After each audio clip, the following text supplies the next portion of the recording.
আসসালামু আলাইকুম রহমতুল্লাহ। আশা করি সবাই ভালো আছেন। আলহামদুলিল্লাহ। আমি ডক্টর মোহাম্মদ মসলিউদ্দিন বলছি।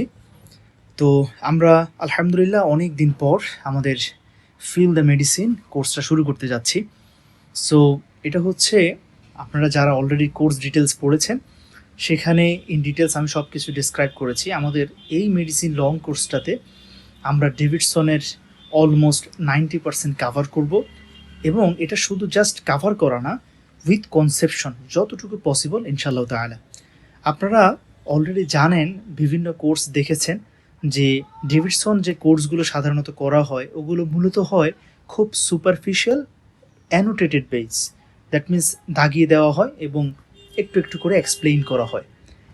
তো আমার এই কোর্সটার লক্ষ্য, এবং সেখানে আপনারা দেখেছেন যে 40 ক্লাস, 50 ক্লাস, হ্যাঁ, ম্যাক্সিমাম 60 ক্লাস পর্যন্ত থাকে।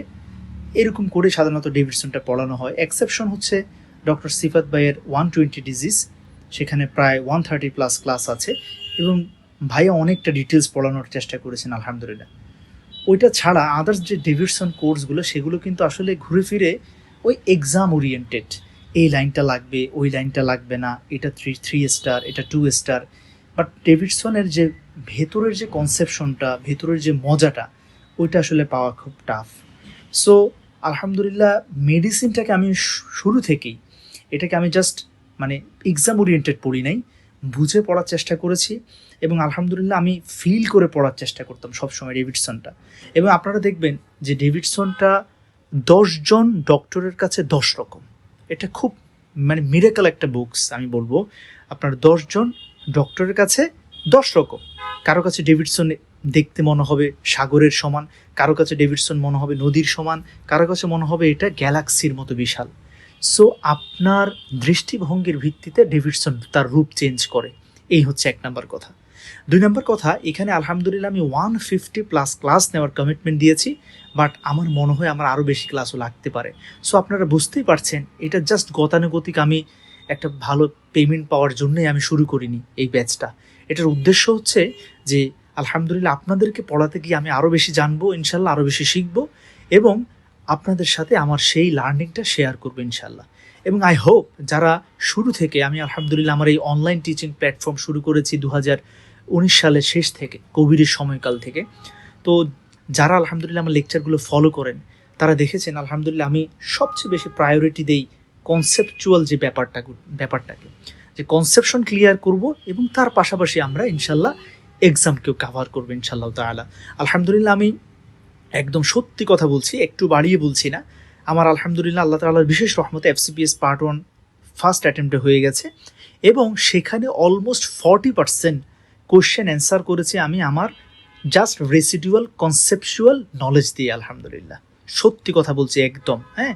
এবং আমি প্রশ্ন দেখেই খুবই হ্যাপি যে আসলে, এবং আপনারা যদি কোশ্চেন অ্যানালাইসিস করেন FCPS-এর বা প্রিভিয়াস সিনিয়রদের সাথে কথা বলেন, FCPS-এর কোয়েশ্চেনগুলা, MRCP-র কোয়েশ্চেনগুলা, এগুলো পুরোপুরি কনসেপচুয়াল বেসড। এখানে আপনি মুখস্থ করে কাজ করতে পারবেন না।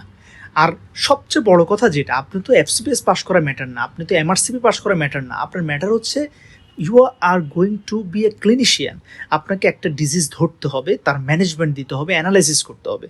আর মেডিসিনের সবচেয়ে ভাইটাল থিংস হচ্ছে আপনাকে কোরিলেশন করা, এটার সাথে এটা, এটার সাথে এটা হতে পারে, কোরিলেশন করা। এই কোরিলেশনটা আপনার কনসেপশন যদি ক্লিয়ার না থাকে কখনোই পসিবল না। সো এই কয়েকটা জায়গা থেকে আমরা আলহামদুলিল্লাহ আমাদের এই ফিল দ্য মেডিসিন কোর্সটা রান করেছি, এবং এটার মেন্টর হিসেবে আলহামদুলিল্লাহ সোললি আমি একাই থাকছি।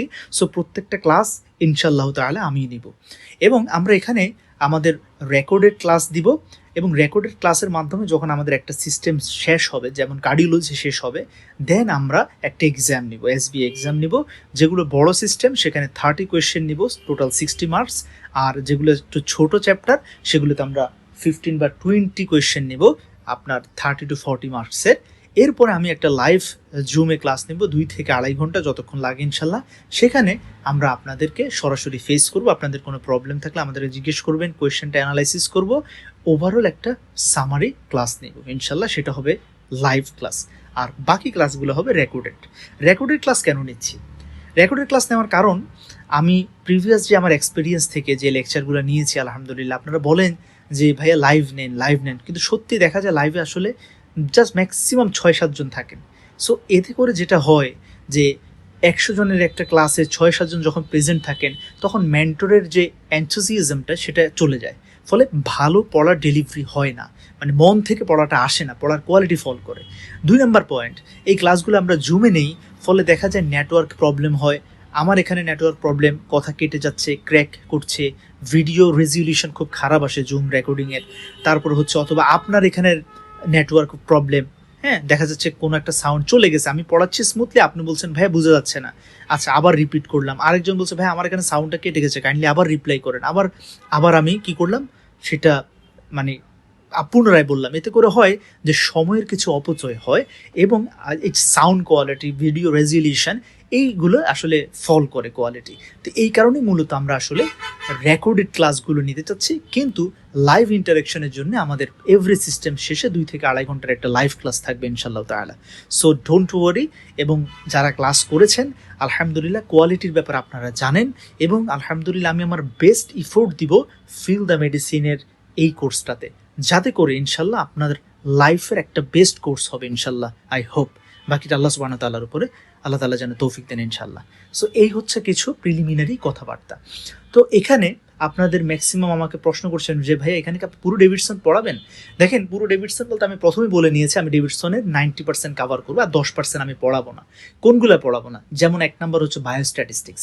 বায়োস্ট্যাটিস্টিক্স এটা আসলে এখানে বেসিক কনসেপশন কিছু নাই, এটা একটা আলাদা ধাঁচের পড়া, এবং এটা যখন আপনি এফসিবিএস পার্ট 1 দিবেন তখন আপনি ম্যাক্সিমাম 2টা ক্লাস করলে হয়ে যাবে। সো এটা আপনারা তখন করে নেবেন।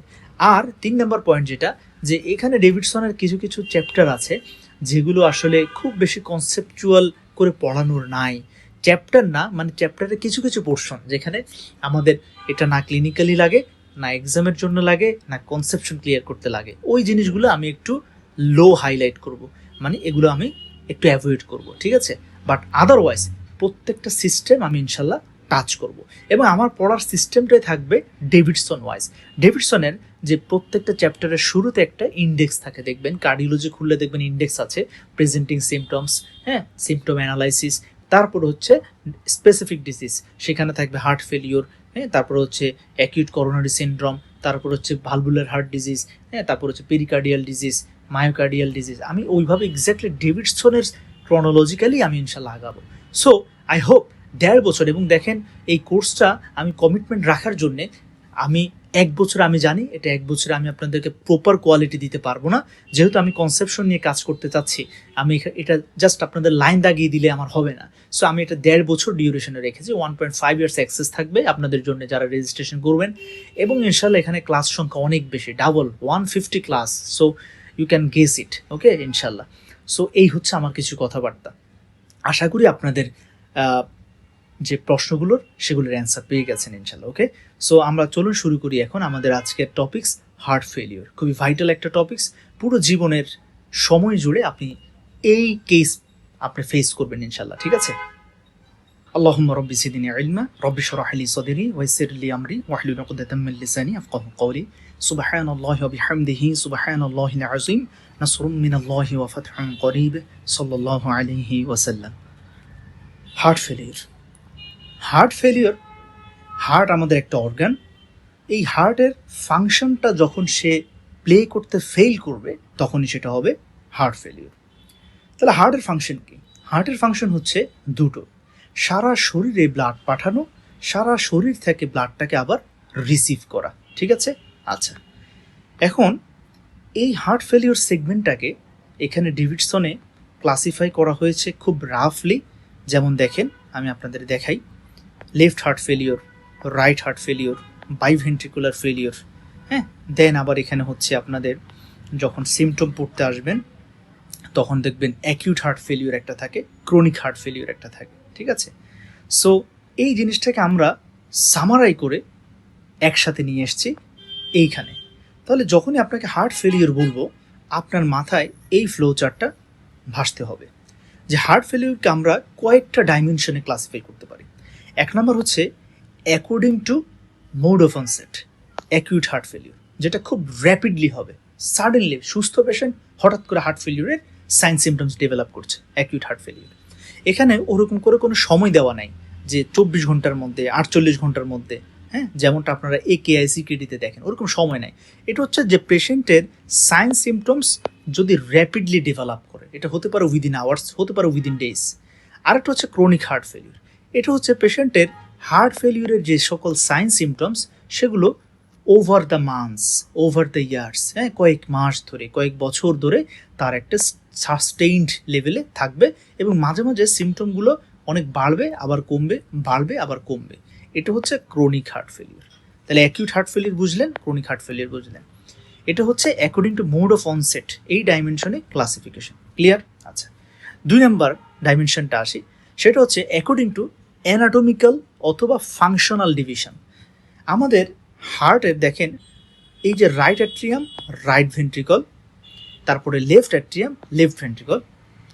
এই রাইট অ্যাট্রিয়াম এবং রাইট ভেন্ট্রিকল এই দুটোকে বলে রাইট হার্ট, এই দুটোকে বলে রাইট হার্ট। আর লেফট অ্যাট্রিয়াম এবং লেফট ভেন্ট্রিকল এই দুটোকে বলে লেফট হার্ট। ক্লিয়ার? আচ্ছা, এখন যদি রাইট হার্টের যে ফাংশন সেটা যদি হ্যাম্পার হয় তাকে বলে রাইট হার্ট ফেলিওর। তাহলে রাইট হার্টের ফাংশন কি? সেম। রাইট হার্টের ফাংশনও হচ্ছে যে এই যে রাইট ভেন্ট্রিকল সে সিস্টোল করে আমার পালমোনারি সার্কুলেশনে ব্লাড পাঠাবে এবং সে ডায়াস্টোলের সময়, মানে সে যখন ডায়াস্টোল করবে তখন এই রাইট অ্যাট্রিয়ামে superior vena cava, inferior vena ক্যাভার মাধ্যমে সে সারা বডি থেকে আসা ব্লাডটাকে সে এখানে রিসিভ করবে। তাহলে এই যে রাইট হার্টটা সিস্টোল করে ব্লাড পালমোনারি সার্কুলেশনে পাঠাচ্ছে, এই ঘটনাটাকে বলে সিস্টোল। এই ঘটনাকে কি বলে? সিস্টোল। আর এই যে রাইট হার্ট ডিউরিং ডায়াস্টোল সে ইনফিরিয়র ভেনা ক্যাভা এবং সুপিরিয়র ভেনা ক্যাভা দিয়ে সে ব্লাড সারা শরীরের সিস্টেমিক ব্লাডগুলোকে রিসিভ করে এখানে আনছে, এটাকে বলে ডায়াস্টোল। পরবর্তীতে রাইট অ্যাট্রিয়াম থেকে ব্লাডটা রাইট ভেন্ট্রিকুলে আসবে, তখন রাইট ভেন্ট্রিকুল আবার ব্লাডে ফিল আপ হবে। তাহলে এটা হচ্ছে এই যে ব্লাড দিয়ে ফিল আপ হচ্ছে, এটাকে বলে ডায়াস্টোল বা ডায়াস্টোলিক ফাংশন। ঠিক আছে? আচ্ছা, তাহলে আপনারা রাইট হার্টের কাজ জানলেন। ঠিক একইভাবে লেফট হার্টের কাজ কি? যে লেফট ভেন্ট্রিকল থেকে সিস্টোলের সময়, লেফট ভেন্ট্রিকল থেকে সিস্টোলের সময় এই ব্লাডটা সারা শরীরে মানে সে কী হবে? ছড়িয়ে যাবে সারা শরীরে। এটাকে আমরা বলি যে সিস্টোল বা systolic function of left heart. আর ডিউরিং ডায়াস্টোল, এই যে লেফট অ্যাট্রিয়ামটা যখন ডায়াস্টোল করবে তখন পালমোনারি সার্কুলেশন থেকে অক্সিজেনেটেড ব্লাড সব এসে লেফট অ্যাট্রিয়ামকে ফিল আপ করবে এবং পরবর্তীতে সেটা লেফট ভেন্ট্রিকলে ফিল আপ হবে। এলে এই যে ব্লাড দিয়ে ফিল আপ হচ্ছে লেফট হার্টটা, এটা হচ্ছে ডায়াস্টোল। এটা হচ্ছে কি? ডায়াস্টোল বা diastolic function of left heart. Clear? তাহলে আপনারা দেখলেন যে অ্যানাটমিক্যালি বা ফাংশনালি আমরা হার্টকে 2 ভাগে ভাগ করলাম। একটা হচ্ছে রাইট হার্ট, তার আবার ফাংশনটা 2 ধরনের, একটা হচ্ছে সিস্টোলিক, একটা হচ্ছে ডায়াস্টোলিক। ঠিক একইভাবে এই যে লেফট হার্ট, এটাকেও আমরা তার ফাংশনটাকে 2 ভাগে ভাগ করতে পারি, একটা হচ্ছে সিস্টোলিক আর একটা হচ্ছে ডায়াস্টোলিক। ক্লিয়ার? এবার আসেন, তাহলে দেখেন হার্ট ফেলিওর, এটাকে অ্যানাটমিক্যাল বা ফাংশনাল ডিভিশন অনুযায়ী কীভাবে ভাগ করলাম? Left heart failure, right heart failure. আর যদি দুটোই হয় অ্যাট এ টাইম, সেটাকে আমরা বলি বাইভেন্ট্রিকুলার হার্ট ফেলিওর। আগে বলা হতো, কিংবা রবিনসে বলা আছে, রবিনস প্যাথোলজিতে, যেটা এখন আমরা ক্লিনিক্যালে আর অ্যালাউ করি না। আগে এই বাইভেন্ট্রিকুলারটার নাম ছিল কনজেস্টিভ কার্ডিয়াক ফেলিওর বা CCF। এখন আর ওটা বলা হয় না, এখন বলবেন বাইভেন্ট্রিকুলার হার্ট ফেলিওর। আর হার্টের যে ফাংশনটা যদি সিস্টোলিক ডিসফাংশন হয় তখন সেটাকে আমরা বলি সিস্টোলিক হার্ট ফেলিওর, আর যদি ডায়াস্টোলিক ডিসফাংশন হয় তখন সেটাকে আমরা বলি ডায়াস্টোলিক হার্ট ফেলিওর। এখন এর পাশেই আমার লেখা আছে যে সিস্টোলিক হার্ট ফেলিওরের পাশে দেখেন লেখা heart failure with reduced ejection fraction, আর একটা হচ্ছে heart failure with preserved ejection fraction. এই দুটো টার্ম আমরা এখন বলবো না, এখন বললে এটা কমপ্লেক্সিটি তৈরি করবে একটু পরে। তাহলে আপনারা হার্ট ফেলিওরের ডাইমেনশনটা আশা করি বুঝতে পেরেছেন। ক্লিয়ার? ইনশাল্লাহ। এই ফ্লো চার্টটাই আমাদের অনেকের ক্লিয়ার নাই। এই যে হার্ট ফেলিওরকে যে কয়টা ডাইমেনশনে ভাগ করতে পারি, এটা জানলে ইনশাল্লাহ আপনার কনসেপশনের বেসটা দাঁড়িয়ে যাবে ইনশাল্লাহ তাআলা। এখন আসেন আমরা কি দেখতে চাচ্ছি। তাহলে আপনারা এবার ডেভিডসনে আসেন।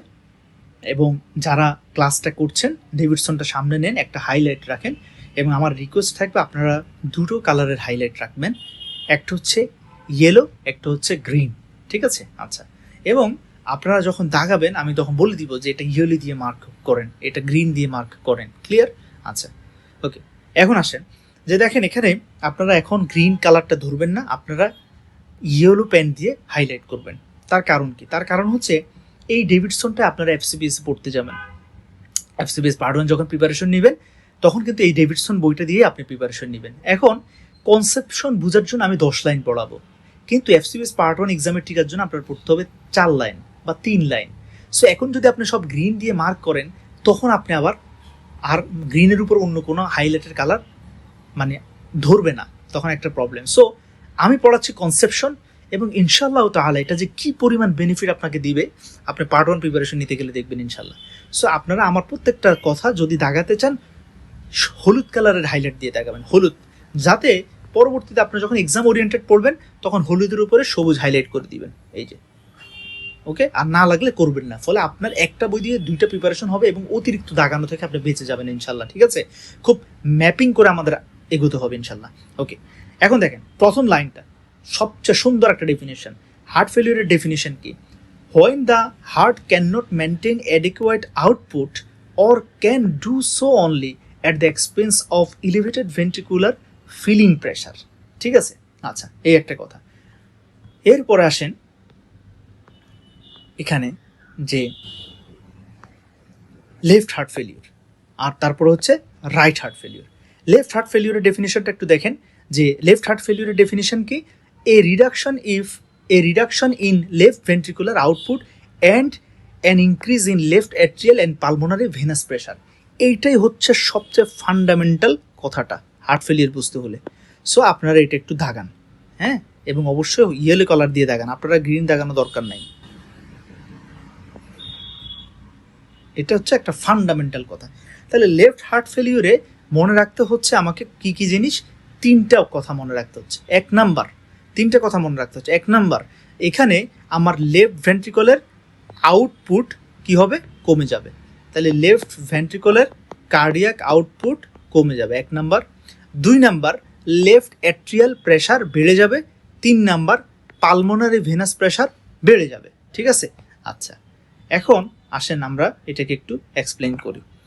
দেখেন, সাপোজ ধরে নেন যে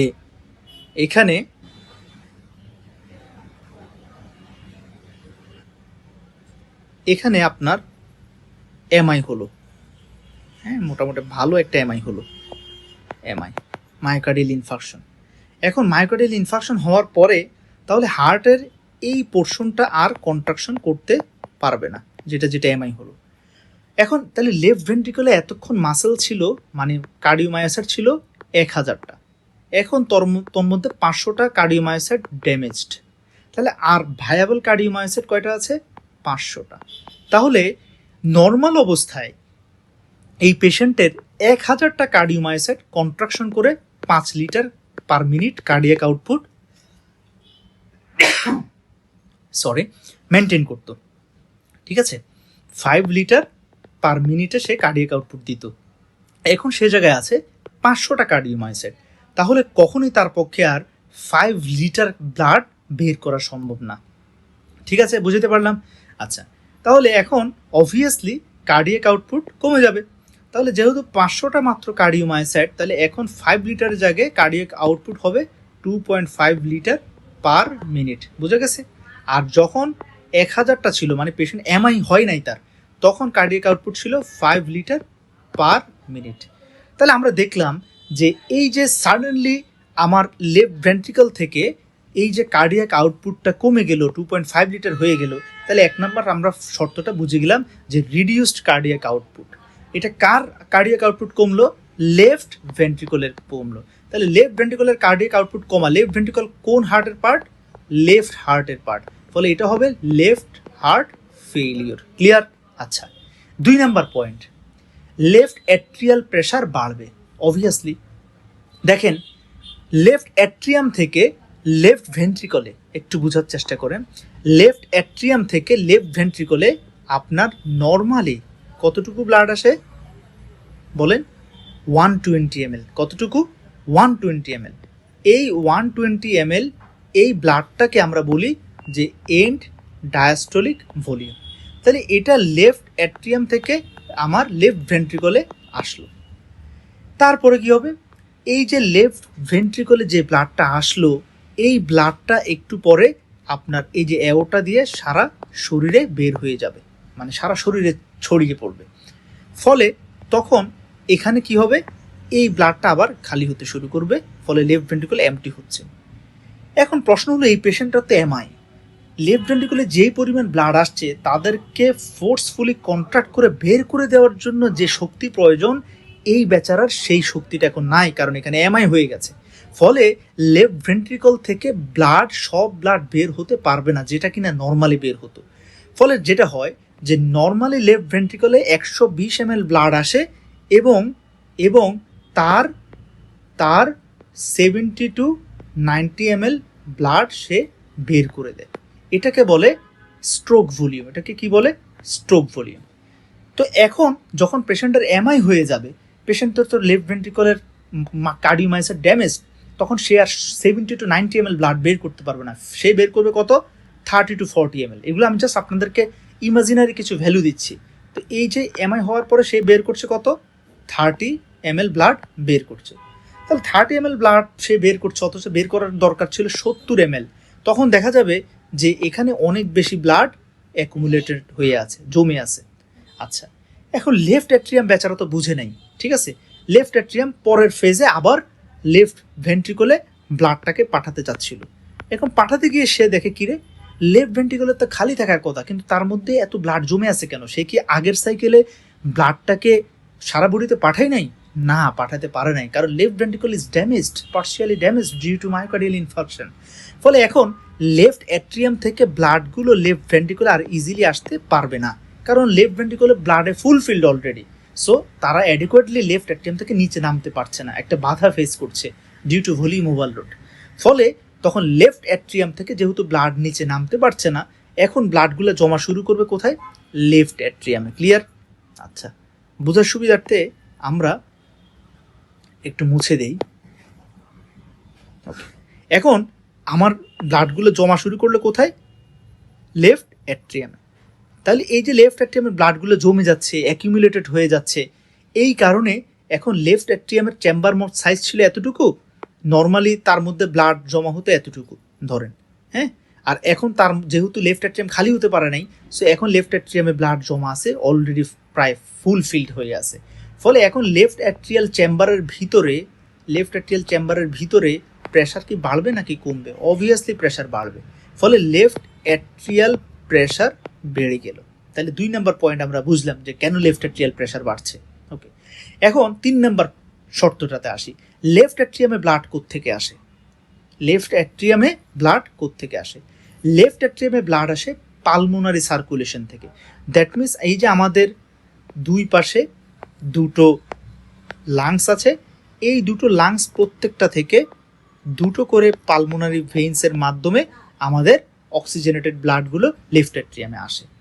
এখন লাংস থেকে, সো আমি শুধু আপনাদেরকে রাইট সাইডেরটা দিয়েই বুঝাই যে এই যে অক্সিজেনেটেড ব্লাড লাংস থেকে এদিকে আসছে, কোথায় আসতে চাচ্ছে তারা আসতে চাচ্ছে লেফট অ্যাট্রিয়ামে, মানে এখানে তাদের আসার গন্তব্য। কিন্তু ওরা এখানে এসে দেখে অলরেডি এখানে ব্লাড জমে আছে। এখন লাংস বলবে কিরে, লেফট অ্যাট্রিয়াম কি খালি হয় নাই? লেফট অ্যাট্রিয়াম তো এতক্ষণে লেফট ভেন্ট্রিকলকে ব্লাড পাঠিয়ে নিচে খালি হয়ে যাওয়ার কথা, কিন্তু লেফট অ্যাট্রিয়াম তো খালি হতে পারে নাই, কারণ লেফট ভেন্ট্রিকল খালি হয় নাই। সো এবার কি করবে? এবার লাংস থেকে ব্লাড আবার ইজিলি আর এদিকে আসতে পারছে না due to fulfilled left atrium. ফলে এবার প্রেশারটা এখানে বাড়তে শুরু করবে, লাংসে ব্লাড প্রেশারটা বাড়তে শুরু করবে। এখন লাংসের কোথায় ব্লাড প্রেশারটা বাড়তেছে একটু দেখেন, পালমোনারি ভেইনে। কারণ লাংস থেকে ব্লাডটা আলটিমেটলি লেফট অ্যাট্রিয়ামে আসছে কি হয়ে? পালমোনারি ভেইন হয়ে। তো আলটিমেটলি তখন যেটা হবে যে দেখেন, এই যে এখন বুঝবেন, এই যে এটা ছিল কি পালমোনারি ভেইন, এখন এখানে ব্লাডগুলো সব কনজেশন হয়ে যাচ্ছে, জমে যাচ্ছে, কারণ ওরা সামনে যেতে পারছে না। তো এই যে এটাকে আমরা বলি যে পালমোনারি ভেনাস কনজেশন, ঠিক আছে? ওকে, এখন এই যে পালমোনারি ভেনাস কনজেশন হচ্ছে, তাহলে আলটিমেটলি এই পালমোনারি ভেইনে এখন কি হচ্ছে, প্রেশার বেড়ে যাচ্ছে, কারণ ভেইন ব্লাডে টইটুম্বুর হয়ে আছে, তাহলে পালমোনারি ভেনাস প্রেশার বেড়ে যাচ্ছে। এখন আসেন, পালমোনারি ভেইনটা কোত্থেকে তৈরি হলো? পালমোনারি ভেইন কোত্থেকে তৈরি হয়? পালমোনারি ভেইন তৈরি হয় পালমোনারি ক্যাপিলারি থেকে। পালমোনারি ক্যাপিলারি থেকে। আমরা একটু মুছে দিই এটা, তাহলে আপনারা ক্লামজি ফিল করবেন না ইনশাল্লাহ, কেমন?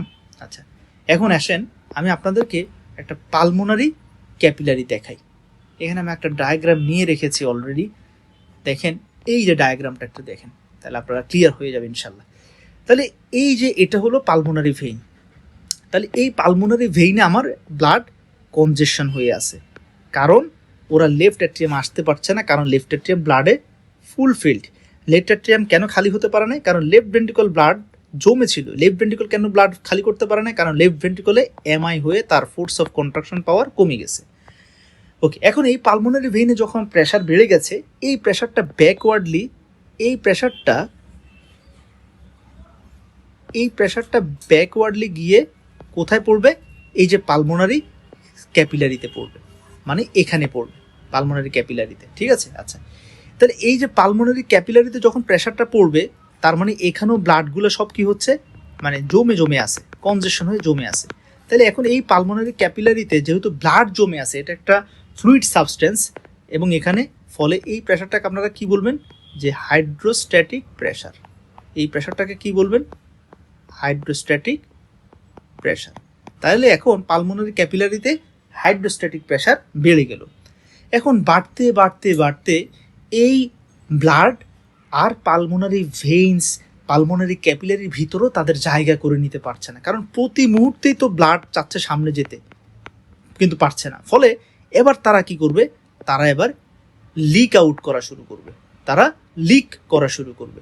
ইনক্রিজড হাইড্রোস্ট্যাটিক প্রেশারের কারণে যেহেতু তারা ভেইনে আর জায়গা করতেই পারছে না কোনোভাবে, এতক্ষণ ছিল, তখন তারা লিক করে করে ব্লাড ভেসেলস থেকে ব্লাডের প্লাজমা, মানে ফ্লুইড পোর্শন, নট ব্লাড, এটা হচ্ছে ফ্লুইড পোর্শন, মনে রাখবেন, কারণ আরবিসিতে এত ইজিলি বের হবে না ব্লাড ভেসেল রাপচার ছাড়া। ফ্লুইডটা বের হয়ে কোথায় জমা হতে শুরু করলো? লাংসে জমা হতে শুরু করলো। ক্লিয়ার? এখন লাংসের মধ্যে এখানে কে আছে? লাংসের মধ্যে কে আছে বলেন? এই যে অ্যালভিওলি, দেখেন এই যে অ্যালভিওলি, এই যে আরেকটা অ্যালভিওলি। তাহলে এখন ফ্লুইডগুলো জমা হচ্ছে কোথায়? অ্যালভিওলাস এবং পালমোনারি ব্লাড ভেসেলসের মাঝখানে। তো অ্যালভিওলাস এবং পালমোনারি ব্লাড ভেসেলসের মাঝখান, এই জায়গাটাকে বলে পালমোনারি ইন্টারস্টেশিয়াম। তাহলে এখন ফ্লুইড জমা হচ্ছে পালমোনারি ইন্টারস্টেশিয়াল স্পেসে, এটাকেও আমরা বলি পালমোনারি ভেনাস কনজেশন। তাহলে পালমোনারি ভেনাস কনজেশন বলতে বোঝায় যে excess accumulation of blood within pulmonary vein or pulmonary interstitium, ঠিক আছে? আচ্ছা, এবার এই ব্লাড মানে ফ্লুইড পোর্শন, এই ফ্লুইড পোর্শনগুলো যখন পালমোনারি ইন্টারস্টেশিয়ামও জমতে জমতে আর জায়গা পাচ্ছে না, তখন এবার তারা ঢুকতে শুরু করবে কোথায়? অ্যালভিউলাসের ভিতরে ঢুকতে শুরু করবে। এই যে দেখেন, এবার তারা অ্যালভিউলাসের ভিতরে ঢুকে অ্যালভিউলাসে ফ্লুইড জমা হতে শুরু করবে। এটাকে যখন অ্যালভিউলাসে ফ্লুইড জমা হতে শুরু করবে, তখন এবার এটাকে আমরা বলবো পালমোনারি এডিমা। এটাকে আমরা বলবো পালমোনারি এডিমা। তাহলে pulmonary oedema is accumulation of fluid in alveolar cavity. Clear? তাহলে আপনারা বুঝছেন what is pulmonary congestion, what is pulmonary interstitial congestion, what is pulmonary oedema. তাহলে দেখেন লাংসে ধরেই পালমোনারি এডিমা হয়ে যায় না, প্রথমে পালমোনারি ভেনাস কনজেশন হয়, তারপরে সেটা ইন্টারস্টিশিয়াল এডিমা হয়, তারপরে সেটা অ্যালভিউলাসে ঢুকে পালমোনারি এডিমা হয়। এবং আমরা এই যে পালমোনারি এডিমাতে যে বাইবেসাল ফাইন ক্রেপ্টস পাই, সেটা কখন পাই? সেটা কিন্তু আমরা পালমোনারি এডিমার ক্ষেত্রে পাই। এই ক্রেপসটা কিন্তু আপনি পালমোনারি ভেনাস কনজেশনও পাবেন না, পালমোনারি ইন্টারস্টিশিয়াল এডিমাতেও আসলে পাওয়া যায় না। তাহলে আপনি কোনো পেশেন্টের ক্রেপস পান নাই মানে যে তার হার্ট ফেলিয়ার নাই, এটা বলা যাবে না। ক্রেপস পান নাই মানে হার্ট ফেলিয়ার নাই, এটা বলা যাবে না। ক্রেপস পাচ্ছেন মানে পালমোনারি এডিমা ডেভেলপ করলো এবং তার হার্ট ফেলিয়ারটা অনেক অ্যাডভান্সড হয়ে গেছে, কারণ ফ্লুইড প্রথমে ভেইনসে কনজেশন ছিল, তারপরে ইন্টারস্টিশিয়াল এডিমা হলো, তারপরে অ্যালভিউলার ক্যাভিটিতে ঢুকে পালমোনারি এডিমা করলো, এখন আপনি ক্রেপস পাচ্ছেন। So you have to understand that যে তার হার্ট ফেলিয়ারটা অলরেডি অ্যাডভান্সড হয়ে গেছে। ওকে, এই জিনিসটা বলতে চাচ্ছিলাম। এই কনসেপশনটা যদি বুঝেন, ইনশাআল্লাহ আমার সামনে অনেক সময় বেঁচে যাবে। আমি জাস্ট আপনাকে বলবো ওই যে পালমোনারি কনজেশনের মেকানিজম, তখনই আপনারা এইটা ফ্ল্যাশব্যাক করে মেমোরিতে নিয়ে আসবেন ইনশাল্লাহ। ক্লিয়ার? আচ্ছা, তাহলে এটা হচ্ছে ব্যাপার। তাহলে দেখেন আমার এতক্ষণের যে আলোচনা, এটা কিসের কারণে হলো? এটা জাস্ট লেফট ভেন্ট্রিকুলার প্রবলেমের কারণে হলো। তাহলে লেফট ভেন্ট্রিকুল একটা এমআই হলো, মায়োকার্ডিয়াল ইনফার্কশন, ফলে লেফট ভেন্ট্রিকুল তার কাজ করতে পারে নাই, ফলে আমার লেফট ভেন্ট্রিকুল থেকে কার্ডিয়াক আউটপুট কমে গেল। এই লেফট ভেন্ট্রিকুলার কার্ডিয়াক আউটপুট কমার কারণে লেফট অ্যাট্রিয়াল প্রেশার বেড়ে গেল। লেফট অ্যাট্রিয়াল প্রেশার বাড়ার কারণে পালমোনারি সার্কুলেশনও হাইড্রোস্ট্যাটিক প্রেশার বেড়ে গেছে। এই পালমোনারি সার্কুলেশনে হাইড্রোস্ট্যাটিক প্রেশার বাড়ার কারণে পালমোনারি ভেনাস কনজেশন হলো, পালমোনারি ইন্টারস্টিশিয়াল এডিমা হলো, পালমোনারি এডিমা হলো। ঠিক আছে? আচ্ছা, ক্লিয়ার? ওকে, ফাইন। তো আলহামদুলিল্লাহ আমরা লেফট হার্ট ফেলিউরটা শেষ করে ফেললাম। এখন আপনারা ডেভিডসন থেকে এই প্যারাটুকু কাইন্ডলি একটু পড়ে নেবেন। আমাদের 24 আওয়ার্স হোয়াটসঅ্যাপ চ্যাট বক্স আছে with your privacy. At any time you can ask me question directly. ওকে, ইনশাল্লাহ আমি ডিরেক্ট আপনাদেরকে অ্যান্সার করবো। যে কোনো কিছু যদি না বুঝেন হোয়াটসঅ্যাপে কোয়েশ্চেন করবেন ইনশাল্লাহ। তাহলে দেখেন আমি যে কথাগুলো বললাম এগুলো এখানে লেখা আছে, সো আপনারা এটা বা লেফট হার্ট ফেলিউরটা পড়ে নেবেন। ক্লিয়ার? আচ্ছা, এখন এখানে একটা সুন্দর কথা বলা আছে, দেখেন সেটা হলো যে আপনার র্যাপিড হার্ট ফেলিউর, মানে একটা হচ্ছে র্যাপিড হার্ট ফেলিউর ডেভেলপ করা, আর একটা হচ্ছে প্রোগ্রেসিভ হার্ট ফেলিউর ডেভেলপ করা। এখানে একটা টার্ম আছে, সেটা কি দেখেন।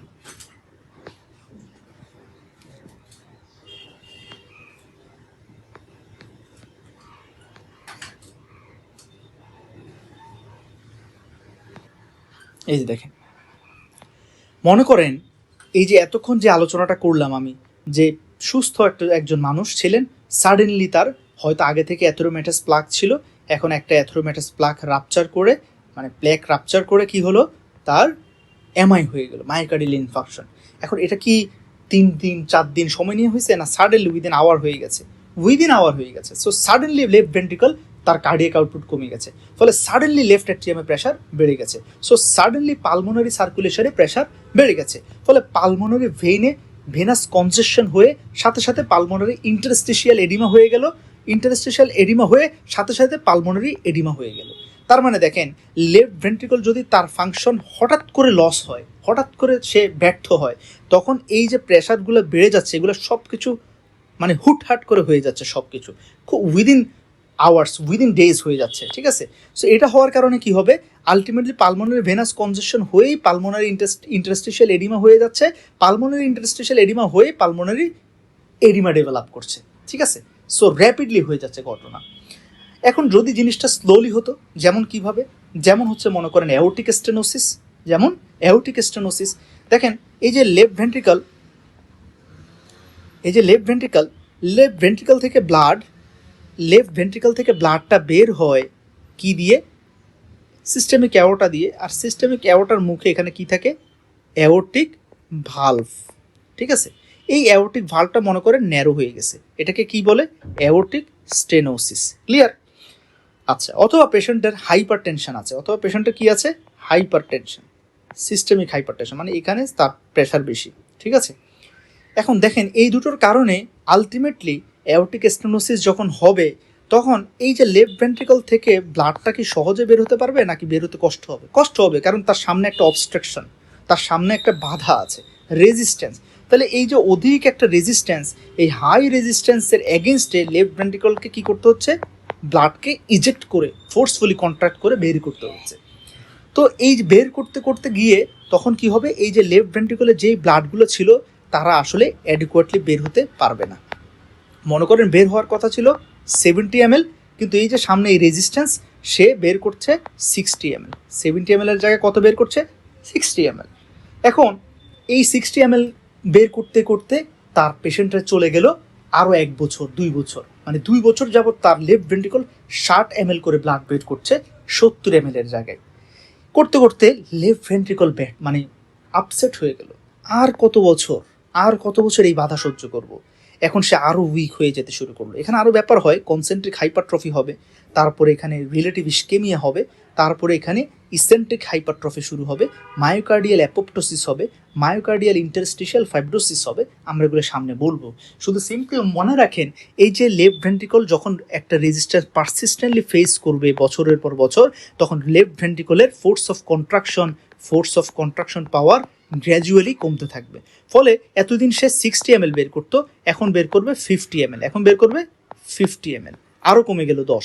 এই 50 ml করে সে চালালো আরও 1 বছর। ঠিক আছে, তাহলে এখন দেখেন এই যে লেফট ভেন্ট্রিকল কম ব্লাড বের করছে, তাহলে লেফট ভেন্ট্রিকলের রিমেইনিং ব্লাড থেকে যাচ্ছে আস্তে আস্তে, এবং এই রিমেইনিং ব্লাড থেকে যাওয়ার কারণে এই প্রেশারটা ব্যাকওয়ার্ডলি গিয়ে, একটু আগে যেভাবে বললাম, লেফট অ্যাট্রিয়ামও কিছু ব্লাড রিমেইনিং থেকে যাচ্ছে, কিন্তু এটা সাডেনলি অনেক বেশি হচ্ছে না, ও আস্তে আস্তে করে বাড়ছে। প্রথম বছর এখানে ছিল, দ্বিতীয় বছর আরেকটু বাড়লো, তৃতীয় বছর আরেকটু বাড়লো, চতুর্থ বছর আরেকটু বাড়লো, প্রেশারটা গ্র্যাজুয়ালি বাড়তেছে। তাহলে এই যে লেফট অ্যাট্রিয়ামে এখন প্রেশারটা গ্র্যাজুয়ালি বাড়তেছে। সো পালমোনারি ভেইনসও প্রেশারটা গ্র্যাজুয়ালি বাড়তেছে। সো পালমোনারি ক্যাপিলারিতেও প্রেশারটা গ্র্যাজুয়ালি বাড়তেছে। এখন দেখেন, তাহলে এই যে পালমোনারি যে ক্যাপিলারি, এখানে ব্লাড কোত্থেকে আসে? এখানে ব্লাড আসে পালমোনারি আর্টারি থেকে। পালমোনারি আর্টারি থেকে। এখন এই পালমোনারি আর্টারিটা অরিজিন কোথায়? রাইট ভেন্ট্রিকলে। এখন রাইট ভেন্ট্রিকলটা ব্লাড পাঠায় কিভাবে? পালমোনারি আর্টারির মাধ্যমে সে লাংসে ব্লাডটা পাঠাচ্ছে। এখন রাইট ভেন্ট্রিকল বলবে এতদিন তো ভালোই ছিলাম, এখন প্রবলেম কি? পালমোনারি আর্টারিতে এত রেজিস্ট্যান্স ফিল করছি কেন? কারণ হচ্ছে এই যে লেফট হার্টের কারণে যেই প্রেশারটা বাড়লো পালমোনারি সার্কুলেশনে, ওই পালমোনারি সার্কুলেশনের ইনক্রিজড হাইড্রোস্ট্যাটিক প্রেশারটা ব্যাকওয়ার্ডলি গিয়ে কোথায় পড়লো? পালমোনারি আর্টারিতে। এই পালমোনারি আর্টারিতে যখন প্রেশার বেড়ে যাবে, এবার বেচারা রাইট ভেন্ট্রিকল এত বেশি প্রেশারের এগেনস্টে তাকে কাজ করতে হচ্ছে। ঠিক আছে, আচ্ছা। এখন দেখেন, এখন কি করবে? যে এই যে যখনই দেখা যাচ্ছে আমার right ventricle increase pressure face করছে, increase pressure within the pulmonary artery, তখন সে তার কনসেন্ট্রিক হাইপারট্রফি শুরু হবে। এর মধ্যে আরেকটা ঘটনা হয়, সেটা হচ্ছে দেখেন, যখনই পালমোনারি ক্যাপিলারিতে হাইড্রোস্ট্যাটিক প্রেশার বাড়ছে গ্র্যাজুয়ালি, তখন এটা ডিটেক্ট করতে পারে আপনার এখানে পালমোনারি যে আর্টারিওল আছে, পালমোনারি আর্টারিওলের মধ্যে কিছু স্ট্রেচ রিসেপ্টর থাকে, ওরা ওই প্রেশারটা ডিটেক্ট করতে পারে। ওরা ডিটেক্ট করতে গিয়ে ওরা কি করবে? তখন ওরা আমার টার্গেটকে দেখেন, একটা পেশেন্ট, একটা মানুষের বেঁচে থাকার জন্য সবচেয়ে ইম্পর্টেন্ট হচ্ছে কি? অক্সিজেনেশন, রেসপিরেশন, মানে তার ব্লাডে যাতে প্রপারলি গ্যাসাস এক্সচেঞ্জটা হয়। এখন গ্যাসাস এক্সচেঞ্জটা হয় কোথায়? এই যে অ্যালভিউলাস এবং ব্লাডের মাধ্যমে। এখন এখানে যদি কোনো কারণে ফ্লুইড চলে আসে, মানে pulmonary interstitial oedema, pulmonary oedema যদি হয়, তাহলে কিন্তু এই যে এয়ার থেকে অক্সিজেনটা ভালো করে ডিফিউশন হবে না, আর ব্লাড থেকে কার্বন ডাইঅক্সাইডটা ভালো করে ডিফিউশন হবে না। এখন যখনই লেফট হার্টের প্রবলেমের কারণে পালমোনারি ক্যাপিলারিতে প্রেশার বাড়বে, এবং এই প্রেশার বাড়াটা যদি গ্র্যাজুয়ালি হয়, ধীরে ধীরে বাড়ছে, বছরের পর বছর সময় নিয়ে বাড়ছে, তখন এই প্রেশারটা ব্যাকওয়ার্ডলি গিয়ে কোথায় পড়ছে?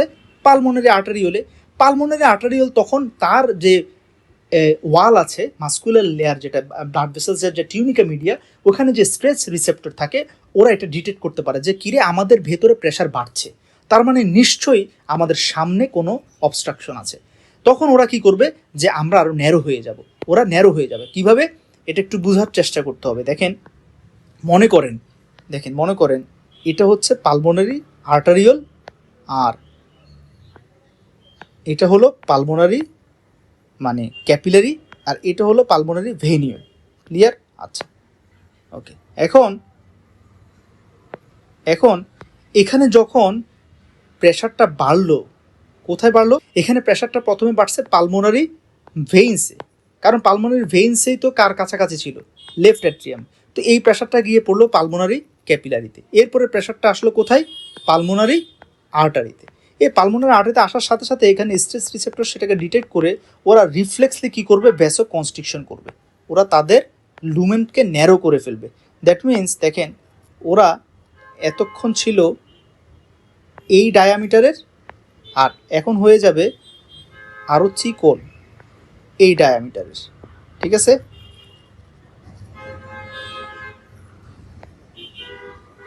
আরও চিকন হয়ে গেল।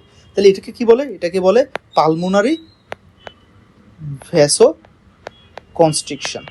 এই ভ্যাসো কনস্ট্রিকশনটা কার হলো? পালমোনারি আর্টারিওলের হলো। ঠিক আছে, কেন ভ্যাসো কনস্ট্রিকশন হলো? কারণ ভ্যাসো কনস্ট্রিকশন যখন হবে তখন এখানে কি হবে? রেজিস্ট্যান্স বেড়ে যাবে। রেজিস্ট্যান্স বাড়লে এখানে ব্লাড কি আসবে? কম কম আসবে। তাহলে পালমোনারি আর্টারি দিয়ে যদি ব্লাড কম আসে তাহলে এখানে এখন ব্লাড কি হবে? কমে যাবে। এখানে যদি ব্লাড কমে যায় তাহলে পালমোনারি ভেইন্সও ব্লাড কম আসবে। তার মানে দেখেন, ওরা এখন যেহেতু ওরা দেখছে ওদের সামনের পথটাতে ব্লক, ফলে ওরা যদি ব্লাডও আরও বেশি বেশি পাঠায় তাহলে এই ব্লকটা তো র্যাপিডলি বেড়ে যাবে। তাহলে ওরা কী করবে? পালমোনারি আর্টারি ভ্যাসো কনস্ট্রিকশন করে পালমোনারি ক্যাপিলারি, পালমোনারি ভেইন্স এখানে ব্লাড কম কম পাঠাবে, যেন অবস্ট্রাকশনটা দ্রুত বাড়তে না পারে।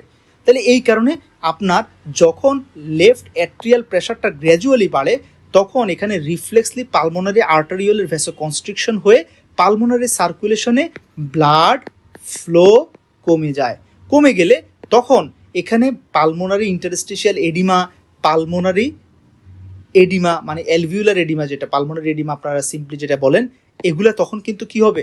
খুব স্লোলি হবে, র্যাপিডলি হবে না। ওকে, আচ্ছা, এটা হচ্ছে একটা প্রোটেকশন। তাহলে দেখেন, এই যে পালমোনারি ইন্টারস্টিশিয়াল এডিমা এখানে কেন হচ্ছে না? ডিউ টু পালমোনারি আর্টারিয়াল বা পালমোনারি আর্টারিওরাল ভ্যাসো কনস্ট্রিকশন। তাহলে এটা করে সে হার্টকে সেভ মানে লাংসকে পালমোনারি এডিমা হওয়া থেকে সেভ করছে। কিন্তু এটা কি সবসময় হবে? কখন হবে? যখন লেফট হার্ট ফেলিউরটা গ্র্যাজুয়ালি হবে, প্রোগ্রেসিভলি হবে। আর অ্যাকিউটলি হলে এই পালমোনারি আর্টারিওলার কনস্ট্রিকশন এটা হয়ে ওঠার সময়ও পায় না, ফলে সাডেনলি পালমোনারি এডিমা ডেভেলপ করে। তাহলে লেফট হার্ট ফেলিউর যদি র্যাপিডলি হয় পালমোনারি এডিমা র্যাপিডলি হবে, লেফট হার্ট ফেলিউর যদি গ্র্যাজুয়ালি প্রোগ্রেসিভলি হয় তাহলে সেক্ষেত্রে পালমোনারি এডিমা সাধারণত হয় না। তখন প্রবলেম হয় আরেক জায়গায়। কেন? কারণ গ্র্যাজুয়ালি হলে পালমোনারি আর্টারিওলার কনস্ট্রিকশন হলো, ভ্যাসো কনস্ট্রিকশন হলো। এখন বেচারা পালমোনারি আর্টারিওলার ভ্যাসো কনস্ট্রিকশন যখন হবে তখন কি হবে? আমার পালমোনারি যে সার্কুলেশন, এই পালমোনারি সার্কুলেশনে ব্লাড যায় রাইট ভেন্ট্রিকল থেকে।